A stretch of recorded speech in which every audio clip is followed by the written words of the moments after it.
Alright guys, so day 2 and getting this damn thing taken apart. Now if you guys see this little glory hole down here, for your fellow Fiat people out there who need to remove the airbag or take off their steering wheel, see, I don't even know if I can see it.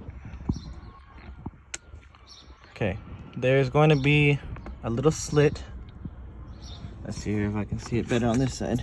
So I'm gonna take this off and I'll show you guys what I'm talking about. But this is how to get this damn thing off. After numerous times of playing it, yanking it like a damn chain, I'm actually gonna get it off. So I'm gonna put you guys down and get it off.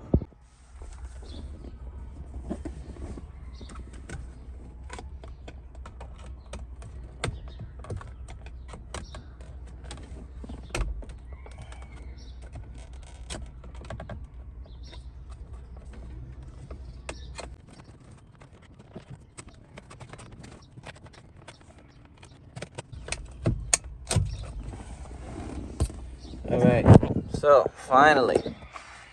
So this airbag is actually really easy to take off. I just struggled a lot.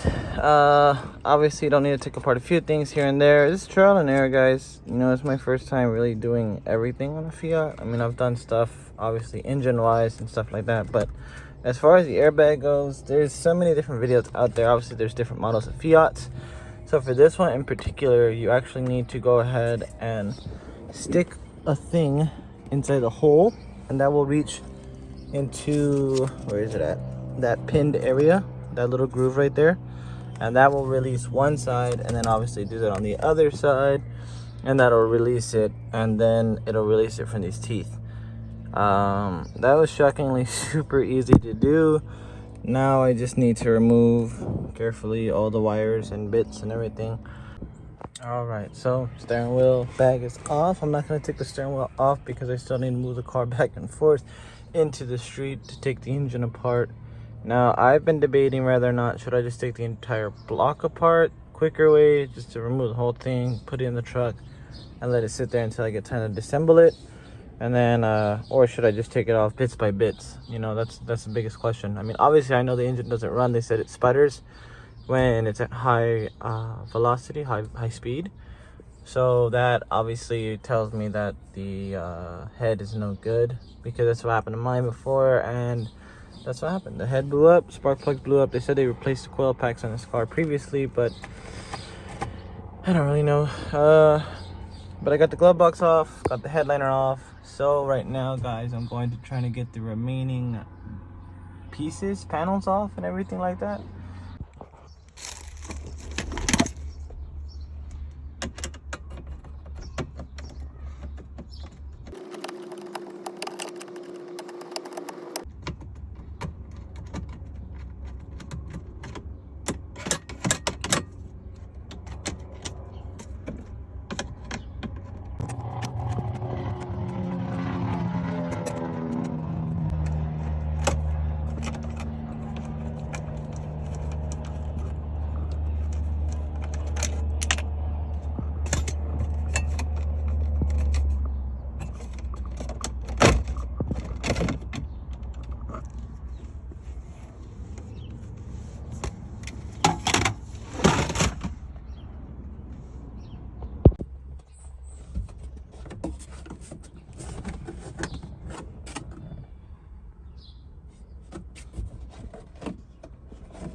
All right, guys, so that was me just kind of like not talking, just getting work done, really showing you guys a little here and there. I'm still popping clips back in my back, but I found $1.10, so that'll minus a subtraction of that one. Now I've come to pause the video. I'm at a very good belief that these guys either did an A1 job at taking apart the car before, or they bought black panels. But this car, honestly, the way how they have it is better than some of the wraps I've seen in various car meets. You know, people who claim to go to like the rich people, which are RDB, LA, like they have messed up corners. You know, no disrespect, wrapping is hard, I get it. You know, and I'm a very chill dude. I'm not here to bash anybody, but these people who painted this car have come with like very professional. Like the outside looks like crap, right? But the inside, that matte black inside, like it is nearly seamless, and it looks like it's a factory paint color. I mean, you can tell obviously they painted the car, but the way how they have this is very confusing, because it's just, I never seen such a clean finish to the body, interior wise, and even in the trunk. And that's crazy. I haven't even opened up the trunk yet because the battery's still dead, but that's very detailed.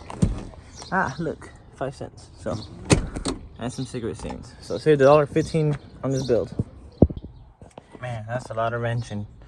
Obviously, like, you know, when it comes down to it, seatbelt bolts are going to be the most toughest ones. So something cool to see in this quarter panel back there, and I can feel the corner. That's where my quarter panel was wrecked at. So actually I could have reached all the way through and through if I removed this piece and had to go all the way, but that's already happened. So upon further inspection over here, you know, I see where I would have to potentially slice the skin. You can see there's a brace right here, so that it's coming right here. Cut that end off, take the whole glass, and then obviously, you know, remove all the spot welds from the outside.